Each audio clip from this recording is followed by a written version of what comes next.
आप सुन रहे हैं किस्से और कहानियां प्रथमेश के साथ। और आज की कहानी है तरक्की। इंसान की फितरत सी होती है कुछ पा लेना। ये तो अक्सर वो खुद भी नहीं जानता क्या, पर हाँ, बस कुछ पा लेना। तरक्की की छाव में सो जाने का वो एहसास जो किसी ने ना भी अनुभव किया हो, उसे भी तरक्की पाने की चाहत तो ऐसी होती है कि जैसे शहद के समंदर के बीच उड़ती मक्खी। ये तरक्की भी ना चांद की चांदनी सी है। पूनम की रात में नौका विहार का मंज बना ले, जो अमावस में ढल जाए तो मातम छा जाए। और इसी तरक्की के लंगर में लटकता रह जाता है इंसान, चाहत और असलियत के बीच झूलता, काल चक्र के घूमते पैंदे पर, कुछ इतने अरसों तक कि फितरत भी सोचने लगे कि बस रुक जाए कहीं, चाहत की घाट पर या असलियत की सौगात पर, बस कहीं थम जाए। प्रकाश अक्सर अपने बस्ते को पकड़े अमिताभ बच्चन के बंगले के बाहर घंटों खड़ा रहता। ऊंची ऊंची दीवारें, बड़े बड़े झरोखे, विशालकाय पेड़, दानवी दरवाजा, उसके बाहर तैनात 2 पहरेदार और दीवारों के गश्त लगाते 2 और, जो ये निश्चित करते हैं कि भिन भिनाते मच्छर सुरक्षा जाली के बाहर ही भिन भिनाते रहे। पर प्रकाश की ऐसी कीड़ों मकोड़ों वाली इच्छा नहीं थी।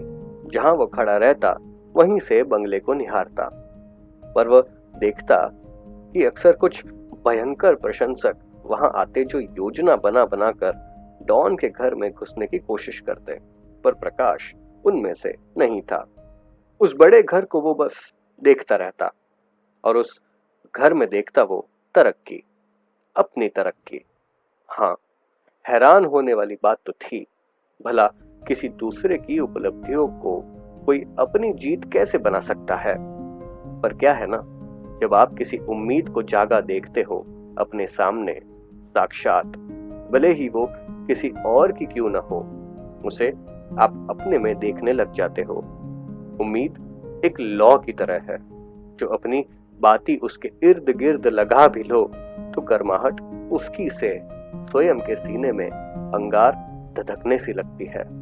और उम्मीद का एक ऐसा ही ज्वालामुखी फट रहा था प्रकाश के अंदर। लेकिन धीरे धीरे करके प्रकाश अपनी उम्मीदों की ओर बढ़ता चला जा रहा था। जो पहले 2 गलियां छोड़कर वो खड़ा रहता, अब 2-2 कदम करके ऊंची दीवार की ओर चलता चला जा रहा था और उसे महाकाय होता देखता जा रहा था।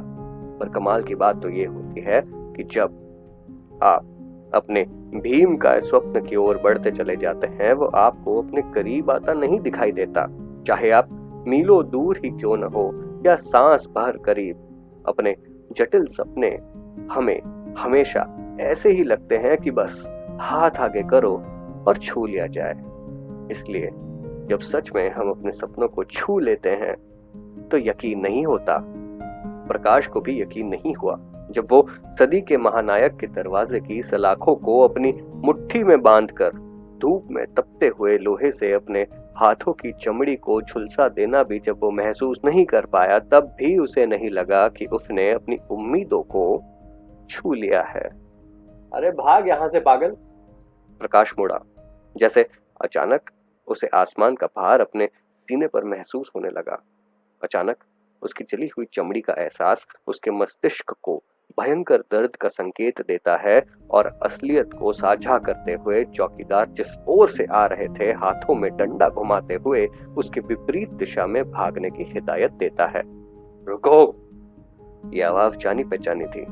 चौकीदारों का डंडा हवा में रुक गया। प्रकाश के कदम फुटपाथ पर रुक गए। जलती हुई चमड़ी से निकलता वह हल्का हल्का सा धुआं उंगलियों और नाखूनों के बीच ही कहीं ठहर गया। ये क्या? स्वयं खलनायक! अपने हाथों के इशारे से उन्होंने प्रकाश को अपने पास बुलाया और कहा, देखो बेटा, ऐसी हरकतें ना किया करो। तुम्हारा प्यार मेरे लिए अनमोल है, बस तुमसे ज्यादा नहीं।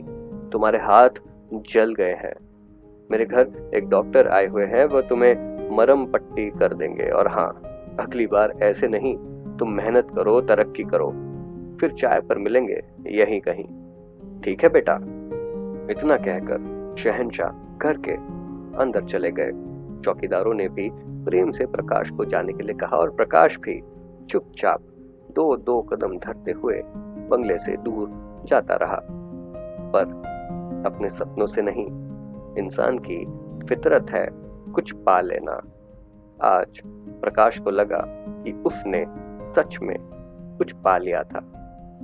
अगर आपको ये कहानी पसंद आई और आप भी किसी के फैन बॉय हैं तो इस कहानी को लाइक, दोस्तों के साथ शेयर और चैनल को सब्सक्राइब जरूर करें। और अगर आप इस कहानी का ऑडियो सुनना चाहते हैं चलते हुए, घूमते हुए या ड्राइव करते हुए, तो आप इसे सुन सकते हैं सिर्फ और सिर्फ कुकू FM पर। कहानी सुनने के लिए बहुत बहुत धन्यवाद।